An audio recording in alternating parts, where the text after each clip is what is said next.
رمضان سارے مہینوں کا سردار۔ اس ماہ میں اللہ پاک ڈھیروں ثواب سے اپنے بندوں کو نوازتا ہے۔ چاہت رکھنے والوں کے لیے خیر ہوتی ہے، برکات ہوتی ہیں۔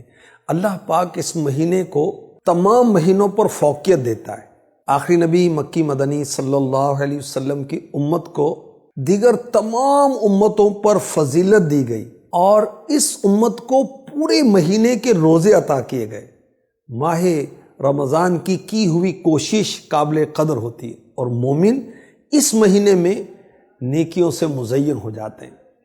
ماہ رمضان آتا ہے پھر چلا جاتا ہے، کسی کے حق میں گواہی دیتا ہے، کسی کے خلاف گواہی دیتا ہے۔ ماہ رمضان میں جنت کے دروازے اوپن کر دیے جاتے ہیں، کھول دیے جاتے ہیں، دوزخ کے دروازے بند کر دیے جاتے ہیں، شیطانوں کو قید کر دیا جاتا ہے۔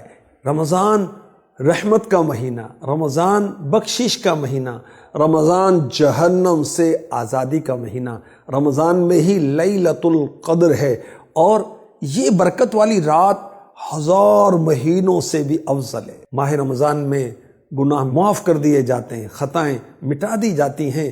آخری نبی مکی مدنی صلی اللہ علیہ وآلہ وسلم نے ارشاد فرمایا، ایک نماز دوسری نماز تک، ایک رمضان دوسرے رمضان تک گناہوں کے لیے کفارہ ہے، سوائے 3 گناہوں کے۔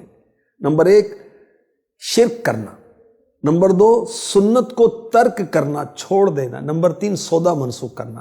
عرض کی گئی یا رسول اللہ صلی اللہ علیہ وسلم سنت کو چھوڑنے کا کیا مطلب ہے؟ ارشاد فرمایا مسلمانوں کی جماعت سے الگ ہو جانا، اور سودا منسوخ کرنا یہ ہے کہ کسی شخص سے سودا کرنے کے بعد تلوار نکال کر اس سے لڑنے کھڑے ہو جائے۔ ایک روایت میں ہے کہ اس شخص کی ناک خاک آلود ہو جس نے رمضان کا مہینہ پایا پھر اس کی بخشش نہ ہوئی۔ اسی مبارک مہینے کا قرآن میں نام آیا، اسی مبارک مہینے میں اسلام کو فتوحات حاصل ہوئیں۔ ماہ رمضان میں نیکیوں کی وجہ سے مسلمانوں کا ایمان مضبوط ہوتا ہے۔ ماہ رمضان میں اللہ پاک نے ایسے اعمال مقرر فرمائے سبحان اللہ جس کی وجہ سے نیکیوں کا پلڑا بھاری ہو جاتا ہے۔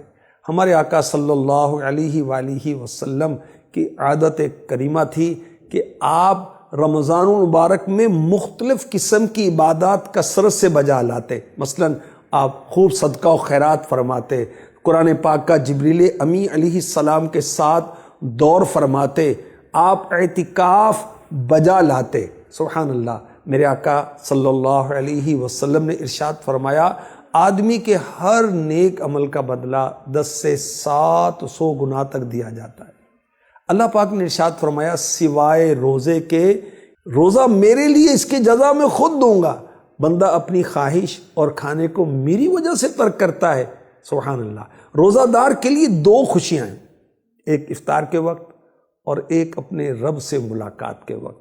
روزہ دار کے منہ کی بو اللہ پاک کے نزدیک مشک سے زیادہ پاکیزہ ہے۔ اللہ کے رسول صلی اللہ علیہ وسلم نے فرمایا جو شخص ایمان کے ساتھ ثواب کی امید سے روزہ رکھے گا اس کے اگلے گناہ بخش دیے جائیں گے۔ جو ایمان کے ساتھ ثواب کی نیت سے رمضان کی راتوں میں قیام کرے گا، عبادت کرے گا، اس کے گناہ بخش دیے جائیں گے۔